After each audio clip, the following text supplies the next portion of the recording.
पूर्णमेवावशिष्यते पूर्णस्य पूर्णमादाय पूर्णमेवावशिष्यते ॐ शान्तिः शान्तिः शान्तिः नमो नमः नमस्ते Namaste ji.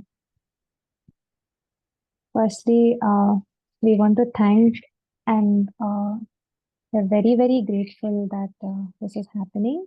And thank you for your time and being a part of this conversation today. So, firstly, we will talk a little bit about the intention of this podcast series through Svadhyaya Sangam. It is just to hold conversation and space for insight sharing on Svadhyaya as we understand it from the scriptural point of view and other deep-rooted and holistic modalities. And here we have with us today Acharyaji, Bhagyashreeji, as we know her, and Acharyaji as we fondly call her. However, she calls herself a sadhaka in service to scriptures and the Parampara. She is an Indian knowledge systems research scholar from Rishikesh. A few of the many certifications and degrees she holds are the Kaumudi Ratna from Bhandarkar Oriental Research Institute. She holds a master's in Hindu studies, diploma in Upanishads, also an 800-hour yoga instructor certification from the Hatha tradition. She is also an alumni of the Madras Sanskrit School, Sringeri Sharada Peetham. She's currently involved in teaching Sanskrit and Indian scriptures in the Guru Shishya Parampara under the Swami Sivananda tradition. She is also the chief editor and founder of Mind Mirage Children's Magazine. They at Sanskrit Sadhana Mandiram run a Har Ghar Gurukul initiative which aims to at least have one child in every home studying Sanskrutham and Indian knowledge systems.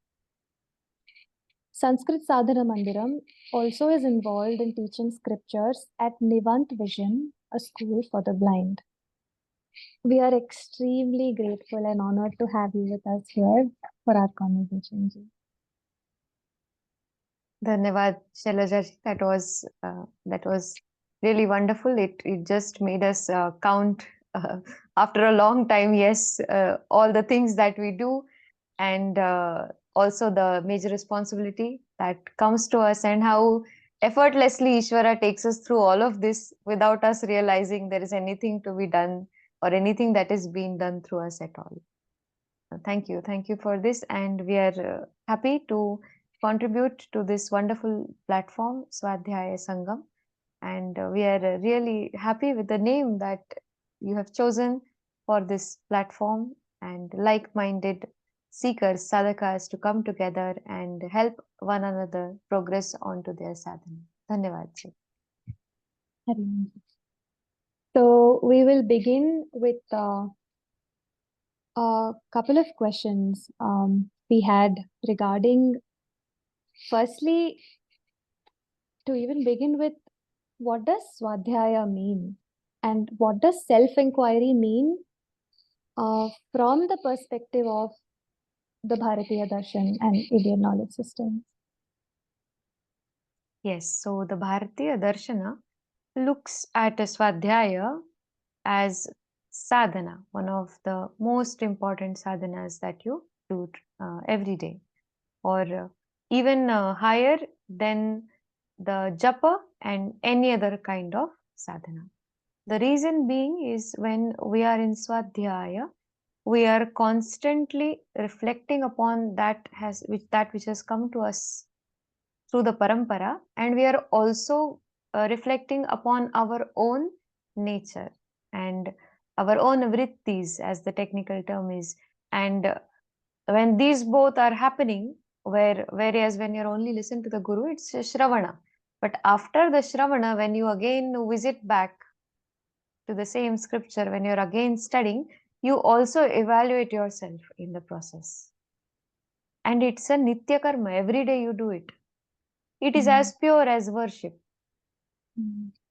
And it is very important for your spiritual journey because it constantly acts like a compass.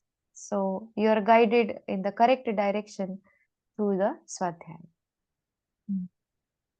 Yes. So another question that comes to us then is for a sadhaka to begin this journey, we of course have yoga has become so popular and has spread across the world. And often, what are the misconceptions regarding the word Svadhyaya and of yoga? Misconceptions about yoga, we can begin with. Yoga to be taken only as one part of the 8 limbs by sage Patanjali. So taking only asanas to be the yoga, or feeling happy that I am on the path of yoga, is a very, very popular misconception. Yoga is not limited to asanas, but it is much, much more beyond. It is from moving from an external state of mind to a very internalized understanding of the higher states of mind like samadhi. So limiting yoga to doing something, whereas we see it is yogas chitta vritti nirodha. Yuja samadho, yoga is samadhi. If we go by the definition Sanskritam, we see yuja samadho dhatu. Yoga is samadhi. So one who has not been on the practice or is in the practice to attain samadhi, one should not really start claiming to be in the practice of yoga by only doing asanas or pranayama. They're a preparatory for what yoga is on the way. So when one completes all the 8 limbs, one can say, yes, I am a practitioner of yoga. When one does the Siddhanta Paksha and Prayoga Paksha. Asanas, Pranayam, we see the Prayoga Paksha, the practical aspect. Siddhanta Paksha, the theoretical aspect of yoga, comes from studying the core scriptures of yoga like Patanjali Yoga Darshan.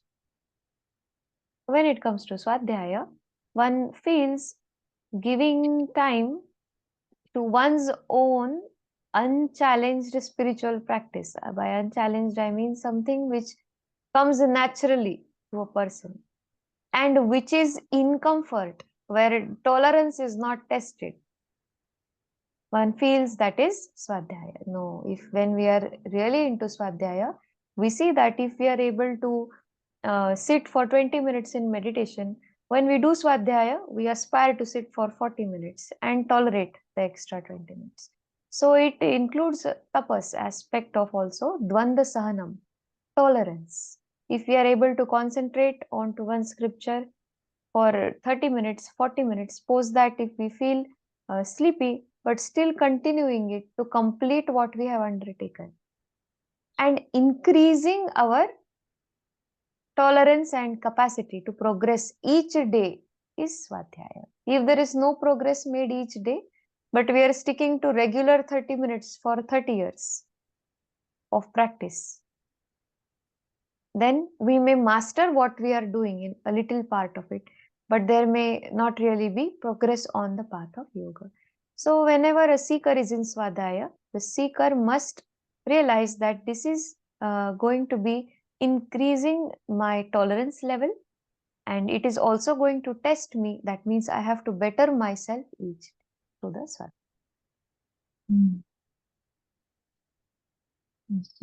Thank you. So our next question is that then for those of us who have begun this journey, what role does a teacher or an acharya or a guru or the scriptures, all of them together, what is their role in this journey of Svadhyaya for a sadhaka? There is no spiritual journey without a spiritual teacher. So in the Gurukula, learning systems, Gurukula education system, the seeker is only expected to take the Shravana capacity, only take the ears to the classroom. Rest everything is done by the teacher. In Svadhyaya, what are you doing? After that which has been heard, you are taking efforts. So Svadhyaya is the second step. The preliminary step would be to approach the teacher who is Shrotriya Brahmanishta, who has also heard the scriptures from the tradition. You must know the tradition of the Guru. And Brahmanishta, who is also very much established in the Brahman, in the understanding of Vedanta. And therefore, the Guru is also able to impart experience and direction, seeing the adhikaritva of the student accordingly. So this makes the progress faster. Shravana, first step. Svadhyaya, second step. Okay. Now, once we are in the path of Svadhyaya, how does the sadhaka then progress in the journey? And there are many challenges that an individual has to overcome at different levels of the mind, body, and anything else. So, Yes. what then helps one in that process of receiving So, what comes along the way? yes. So this is a very, very important question which comes to me all the time. That how do we continue to be in Svadhyaya um, with so many other things happening around us? So we need to realize that no matter what, there must be 1 hour dedicated, which is given to the listening, that is Shravana, every single day. And next is to start spiritualizing smaller actions in your day-to-day routine. So, not necessarily if you're a meditator, you sit for 40 minutes, 50 minutes at a stretch. Have several timings in a day. If you miss one, there is another two. So, go for 10 minutes, maybe when you wake up in the morning, 10 minutes. When you reach your workplace, 10 minutes of meditation. When you leave from the workplace to home, sit, meditate for 10 minutes, observe the breath, and then you leave for home. So far, the life that we have been living, it has helped us develop an intelligence of what we can expect. What is the expanse of the challenges that can meet us? So, observing very carefully to what extent challenges can meet us, the seeker can thereby plan a schedule where the Svadhyaya also takes place and be together, like the platform Svadhyaya Sangam have other seekers with whom you can study, so they can constantly remind you and also encourage you. If even a day is missed, the next day you feel like joining them again and studying. So having a study group is very, very helpful. Yes. So let's go back a little bit to how you touched upon yoga's chitta vritti nirodha, which is yoga is a state where thought waves or fluctuations cease to exist. So can we go back to there and understand the purpose of yoga and what does yoga do to an individual who has begun this practice? Yes, wonderful question. Yourself being a practitioner of yoga. Yes, this is a good question to take up in our discussion today. We see yoga, Sage Patanjali's yoga, being placed in the Shadadarshana systems, that is, 6 philosophical Astika systems in the Indian philosophy. So, yoga is a philosophy. It has to be lived and practiced through the same which I mentioned, the Prayoga Paksha and Siddhanta Paksha. When you are in the practicality of yoga, you are performing asanas, you are performing pranayama, you are also doing dharana, dhyana. But apart from that, when that hour is not there, you're constantly contemplating upon the sutras, what they mean. Yoga is a psychological philosophy. So each sutra, it is coded in the form of sutras. So each sutra can be reflected upon, and when one does that, one sees that simply studying the Yoga Sutras has made a huge difference to their life, which means the Chitta Vritti Nirodha has already started taking place. Our Bharatiya Jnana Parampara is so wonderful that very little pressure is put upon the student to do something. Most of the work is done by the scriptures, remaining is done by the Guru, and a very little part of it is given to the student. What is it given? Just come and listen. The sutras are encoded in such a way that each sutra is taking you towards Yoga's Chitta Vritti Nirodha. It is exhausting the tendencies of the mind, fluctuating tendencies of the mind on the way. It is burning off everything in the mind which is not necessary. So you are by only listening, you are emptying all that you have been carrying.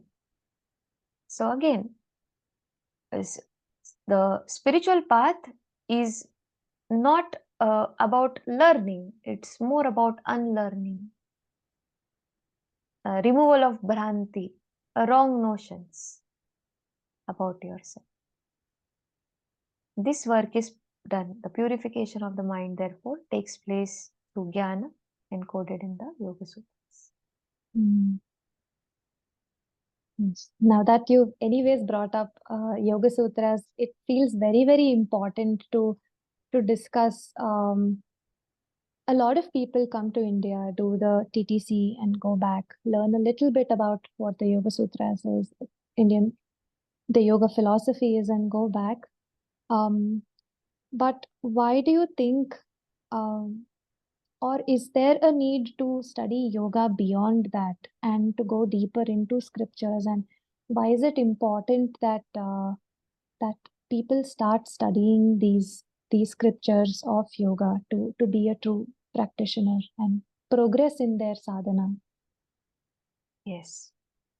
So often the students who come for the teachers training course in Rishikesh where we are and we teach them, we see that they say we have perfected the asana, but still we are facing challenges like anxiety, we are facing challenges of overthinking, problems of the mind, and so on.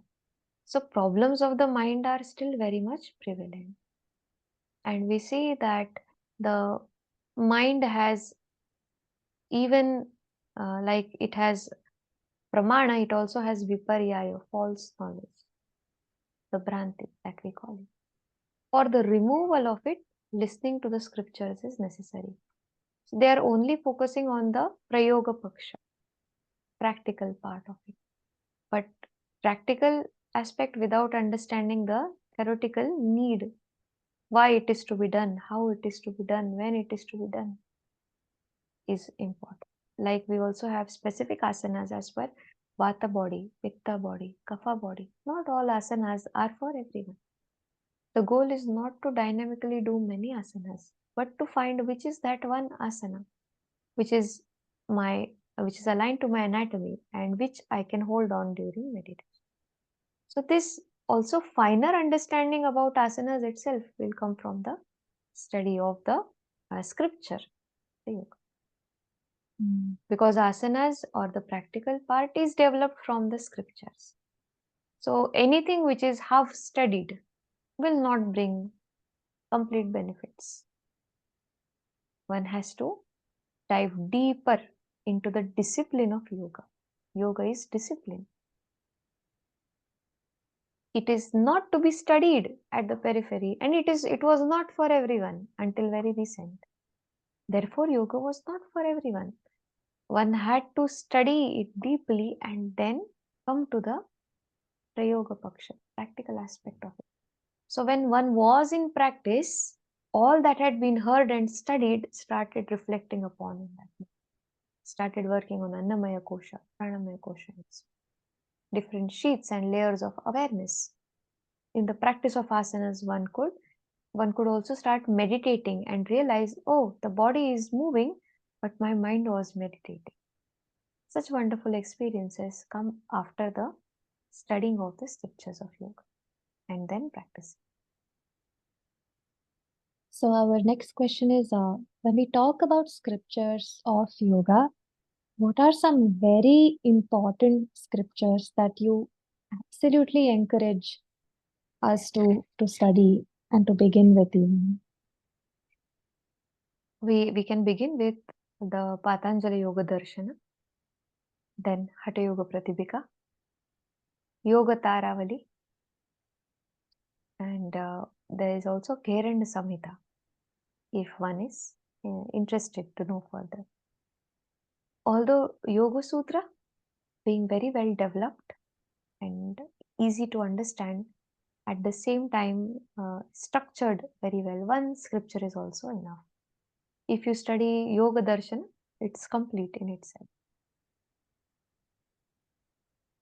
Yes, Ji. Yes, Ji. So earlier you were touching a little bit upon the different kinds of doshas each person has, and why it is very important to understand what place we are in before we begin any practice of it. Like you were talking about vata, pitta, kapha dosha, and asanas that are suited for them. And while we understand that this knowledge is coming from Ayurveda, um, right now we see yoga, Ayurveda as separate. So how do they work with each other, and what is their connection? Yes. So sage Patanjali, we see, has contributed in Vyakarana, that is Samskrutham, Yoga, and Ayurveda, all the three disciplines. All these three are required to be studied while one is on the spiritual path, because the study of Samskrita, especially Vyakarana, helps one with the purification of speech and words, thereby going ahead with the mantras that one meets, the shlokas that one meets under the guidance of the Guru.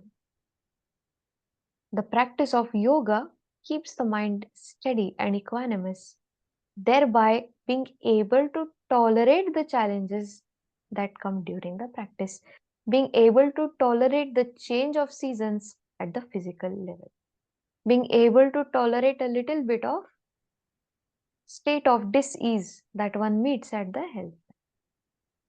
And the practice and knowledge of Ayurveda, because we see yogis lived in deep forests, they meditated in deeper forests. So for them, being able to survive and having the right kind of medicines for all different uh, challenges at the health level, including an insect bite, including animal bite, at the same time having the knowledge of Vanaushadhi. What are those plants that grow which are helping in longevity? So, not curative in nature, but more preventive. We see the study of Ayurveda helps one have a correct lifestyle. We call it the circadian rhythm these days. Align our complete day to day life and make it preventive in nature, so that state of disease does not come into place. And in case it comes, without any external intervention, and taking help of simplest of herbs from the home kitchen. We see Indian kitchens are medicinal kitchens. Everything that we use in our food is medicine, has come from Ayurveda. So through food, making the food as medicine, work on the disease. So Ayurveda does not have anything else from the outside. It is simply going to firstly change our lifestyle in a way that it is preventive in nature, and secondly it is going to help us with the curative aspects that are easily and readily available through our diet. So for a spiritual seeker, all these three are very important: the study of Vyakarana, Sanskrit grammar, the study of yoga, and the study of Ayurveda. Yes. Yes, she, it is so beautiful how you've helped us see the purification that happens in oneself through, at different levels of the mind, of through the speech and of the body, through yoga, Sanskritam, and Ayurveda. So that is very, very beautiful. So now the other question is, can you please shed some light on how disease is viewed from a yogic perspective, and where does it stem from, and how is it described? Yes. So the state of disease is discussed both at the body as well as the mind level. We see it as an imbalance of the doshas. For example, if it is vata dosha, which is dominant, one will have a mind which is flickering. One will have a sleep which is not deep. One will have tendency of excessive dreaming, moving from one place to another very frequently, traveling all the time, and so on. So, the purpose of the yoga asanas and pranayama is to work on this aspect, that is, the mind and the body together, by purification of the nadis, the energy channels in the body. Purification of the energy channels and activation and practice of pranayama will ensure that there is no disease that forms in the first place. So the body takes its own immune system to its highest. The pancha prana are functioning correctly in the body. So state of disease, since we saw they are connected, will come from the imbalance of vata, pitta or kapha. We also see the gunas. If one is into tamoguni activities that that makes one lazy, lethargic, activities that are not healthy for a spiritual seeker, including waking up very late in the morning,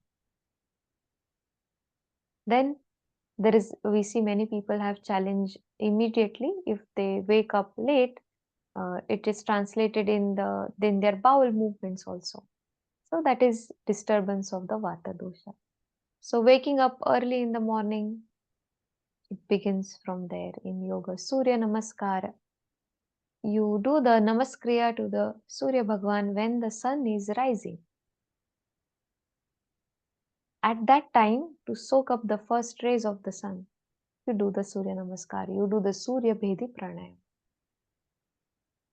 So you correct the state of disease through yoga, and through yoga you ensure there is no disease.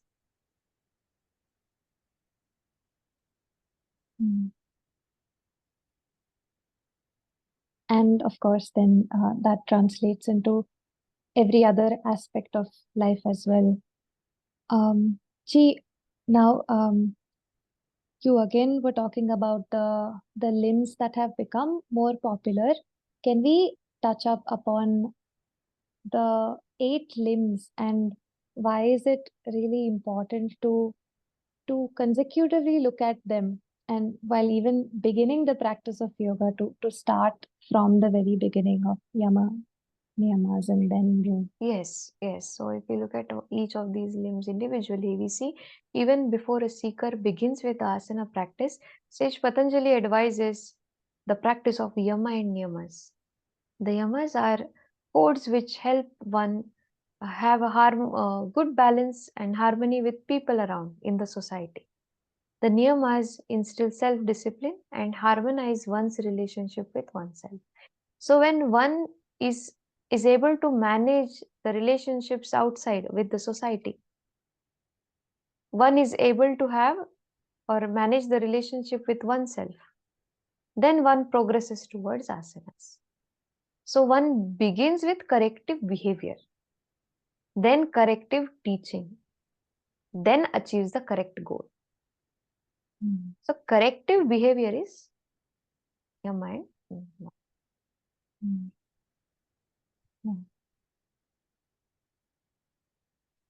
Yes, yes. Now, for those of in India, generally, people always have a lot of emphasis. In every household, there is some form of yoga and Ayurveda that does exist, fortunately. And, we're very much blessed to be in this subcontinent. Um, so now, but unfortunately, Sanskrit is, and the understanding of this language, though, has been cut off in some ways due to our modern education system and for whatever reasons, the schooling that we go through. And so, why do you, as a Sanskrit scholar yourself, and as somebody who teaches and emphasizes on the importance of learning this language, why do you feel that it is important that we learn this and study scriptures through this language and the understanding of this? Yes. Sanskritam is, and teaching Sanskritam is very close to me, because I see it as the garden in which all the flowers of Shastras bloom.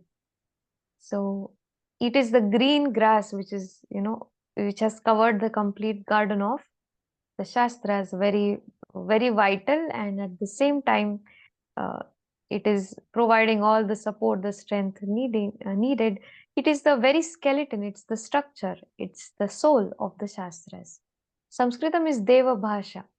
The language includes the pranayama. Speaking of uh, Deva Bhasha, one actually feels the godly qualities within oneself just with the practice of Sanskritam as a language, or reading or studying literature in Sanskritam. So before coming to Shastras, many students begin with the Laukika literature, or they study poetry or Kalidasa, or from there they want to understand the scriptures. So first they develop interest towards what has already been written in Sanskritam. Once they understand its meaning in English, now they want to know every word in Sanskritam. Why? Because one realizes this word in English, it has a limited usage, but in Sanskritam, there are so many synonyms, and how beautifully it has been expressed. Sanskrit is one of the oldest language. It is as old as our culture, and therefore it has a very big collection of different terms that one can use. It gives a lot of freedom to writers, because Sanskritam, you change the order, meaning remains same. In English, you change the order of words in a sentence, the meaning changes. So Sanskrit allows that flexibility. Therefore, all Shastras have been composed in Sanskrit. You don't Mm. have to worry about being wrong. So you change the place, the meaning remains same of the words. Mm. Learning Sanskritam gives this freedom at the level of mind of even using a language, because for communication, that is what we do. Our inspiration for communication comes from the language. So even if not speaking Sanskritam, one just starts studying and understanding Sanskritam, one is able to better in Svadhyaya, where we began with. So Sanskritam is directly linked with the output of the Svadhyaya for a seeker. Okay, time was invested in Svadhyaya, but what was the outcome of it? If one studies Sanskritam, the outcome of Svadhyaya multiplies. Mm. Yeah, we can very much relate to this because there are so many shabdas that we learn on a day-to-day basis, but when the actual meaning opens itself sometimes within us, then there is no separation between us and the meaning of it, and that often happens, and that has not happened for us in any other language, and so unique to Sanskritam. Yes, we are really blessed to still have the access to this wonderful knowledge in its purest form. So it is our also responsibility to preserve it for the next generations to come. So they are also able to enjoy and reap the benefits of the spiritual study just as we are doing, while being in the worldly activities too.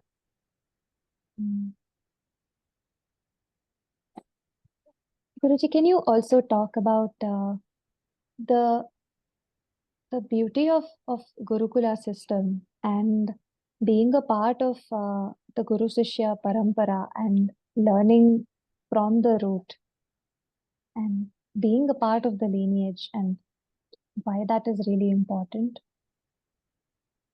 Yes. So we see in the Bharatiya Jnana Parampara, we have the Ashrama Vyavastha. First 25 years of life devoted to the study of scriptures. Next 25 to Grihasthasana. From 50 to 75, one is in Vanprastha, forest dwelling. And 75 onwards, one is in Sannyasa. So when we talk about Gurukula system, it is the first 25 years that we are referring to. Gurukula system is based on the very fine understanding of raising the next generation in a way where it has the right role model in front of. So at the age of 6 or 7, when the child leaves the home after the Upanayana Samskara to enter into the Gurukula Shiksha Paddhati, the child has a perfect role model. All the teachers, all they are, the child is protected from that what would come from the society, and instead for 24 hours is constantly observing and embodying the personality of great acharyas who are living this knowledge. So children observe a lot in the growing ages and they pick up a lot of traits from their surroundings. In Gurukula Paddhati, we see children from the age of 7 are saved from the conflicts that would arise with the interaction with society or in the house by helping them step aside from the nurture and care of the parents.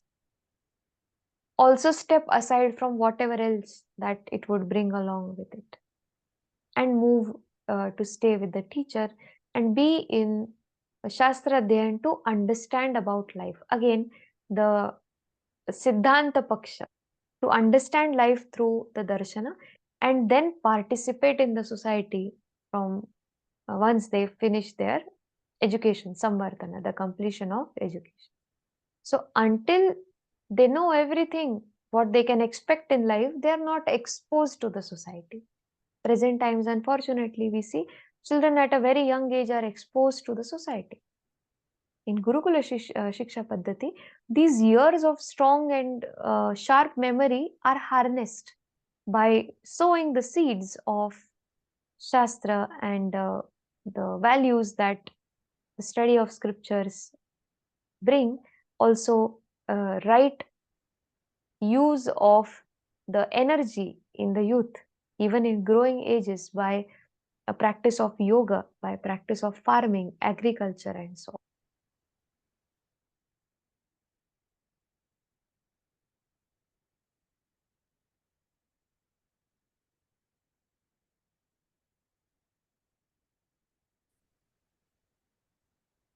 Yes, Hariom ji. Yeah, Hari Om, it Hari. was stuck for a little bit, but now it's very clear and audible.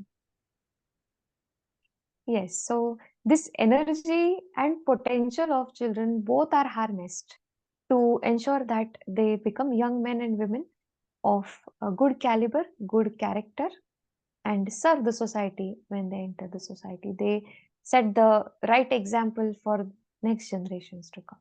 Healthy adults, physical and mental health. Mm. Mm.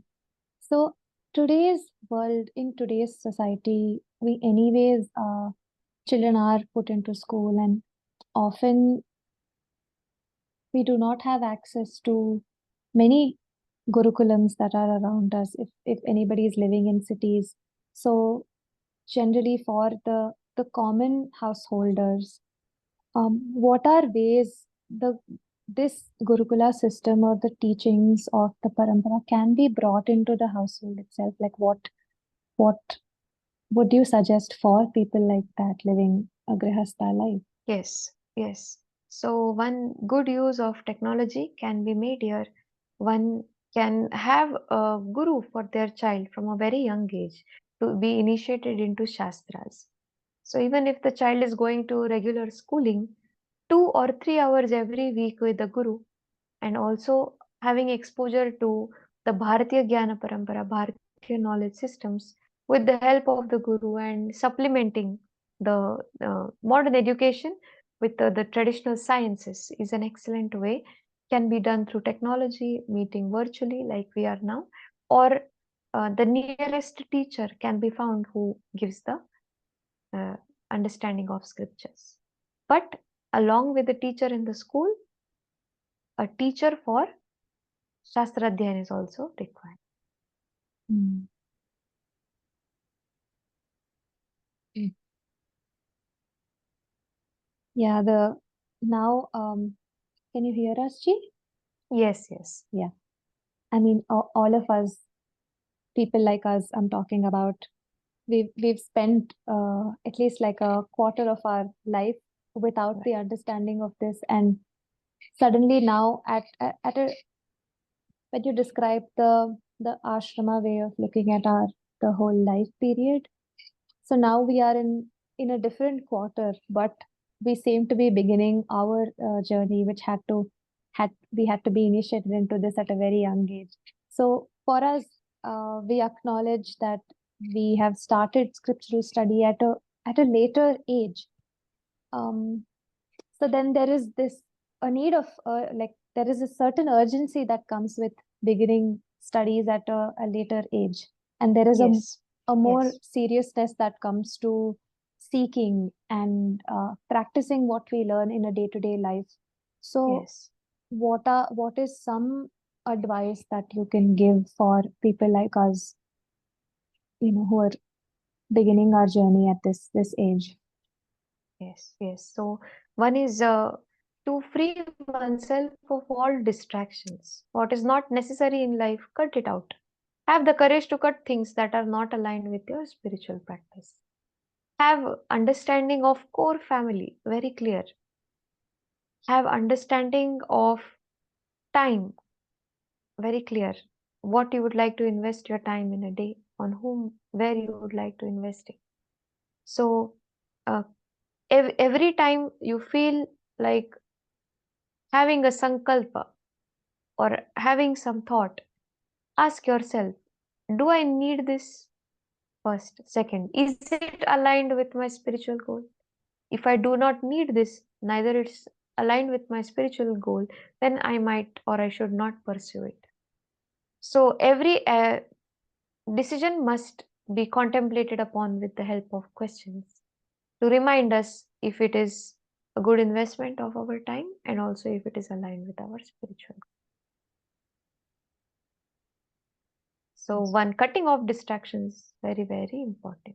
Planning your life in such a way where you interact at a very minimal level at the society, but that minimal interaction is high quality interaction in every way.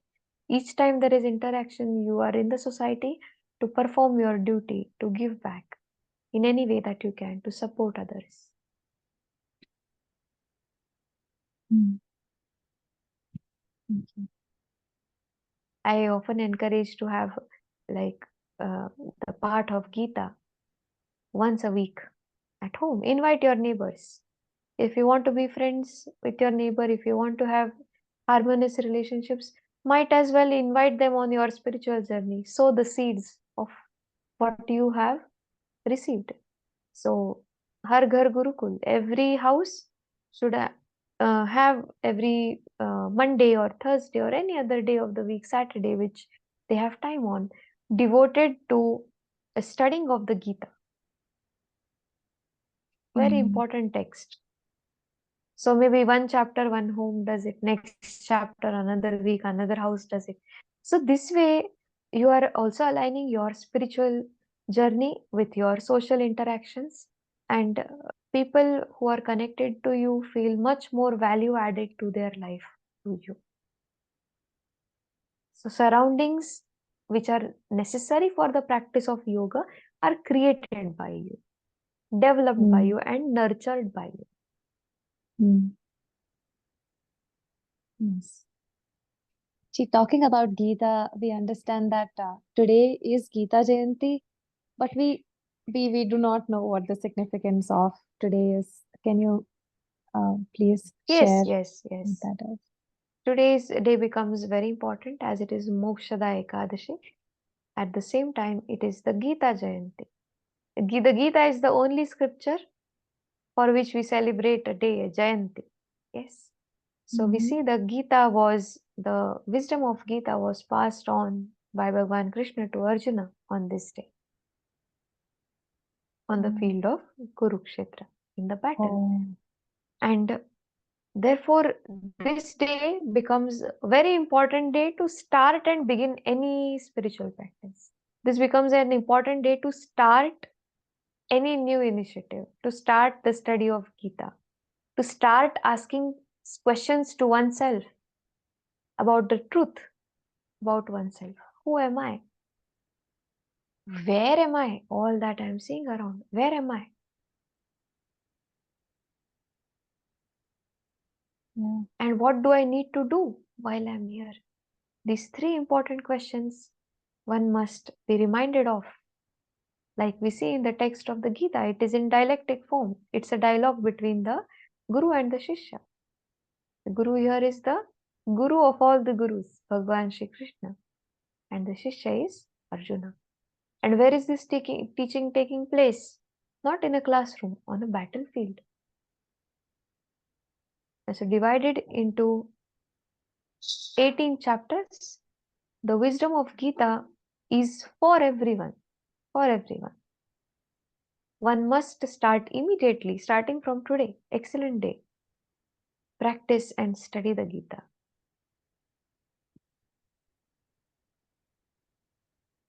Interesting.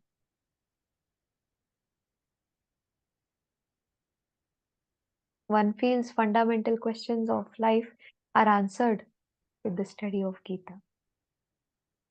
Like who I am, what is my nature, what is life, what happens after death, what is the role of time in life, what is moksha, liberation or self-realization. Such important questions which have been in the human mind for thousands of years and even today are answered by the Gita. Therefore, we call Srimad Bhagavad Gita as the living text. It is so relevant in the present times, even if the dialogue has taken place a long time back. Each of the answer that comes for Arjuna feels like the answer is for us. Mm. The Bhagavad Gita also holds its importance in the scriptural studies as one of the Prasthanatrayis, the three texts of Vedanta philosophy. So it is the Sara, it is the gist of all the philosophies, the Yeah. teachings that are important. So it is an advanced text in the Bharatiya Jnana Parampara. It is a text which needs to be heard, not uh, opened through a book and studied by oneself. No, because it was delivered as instruction. So that is also understanding for us that we must take the instruction from the spiritual teacher or guru, one who Mm. is living the Gita every day. Mm. Otherwise, it's difficult to take instruction from anybody else for us, is it not? Let's start taking instruction from Bhagavan Shri Krishna himself. We Mm. trust that instruction.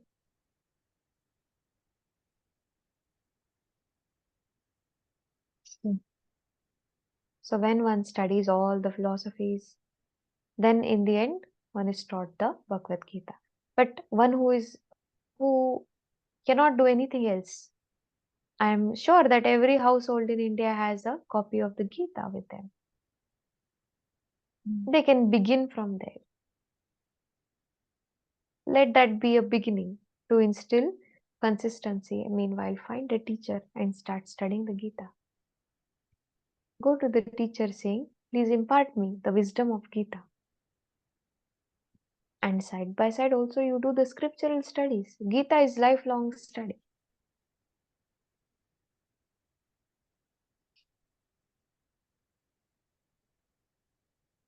Yeah. There are 6 chapters in 3. So we see the first 6 talk about Karma Yoga, the next 6 about Bhakti, and the final concluding 6 chapters on Jnana Yoga. So highest text in yoga, if we ask, it's also the Bhagavad Gita. The practitioner of yoga must also then receive the instruction of the Gita from the spiritual teacher.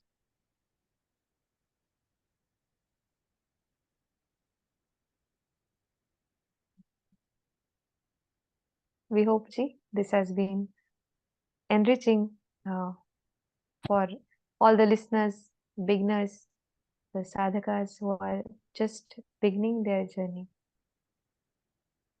Yes. Thank you. Thank you for being with us today, and we end this session here. Ji, Ji. Hari Om. More questions that we receive in Svadhyaya. We encourage all the listeners to write them onto the Svadhyaya Sangam platform, and then we can have ways to understand those challenges in Svadhyaya and have an answer how to work on them positively. Hari Om Ji, Hari Om. Hari Om. Thank you for the time. Namaste. Thank you for the time. Thank you. I have to leave for the next class, or then I would be grateful to extend some more time to us. Namaste Ji. Namaste. Thank you. Hari Om. Hari Om.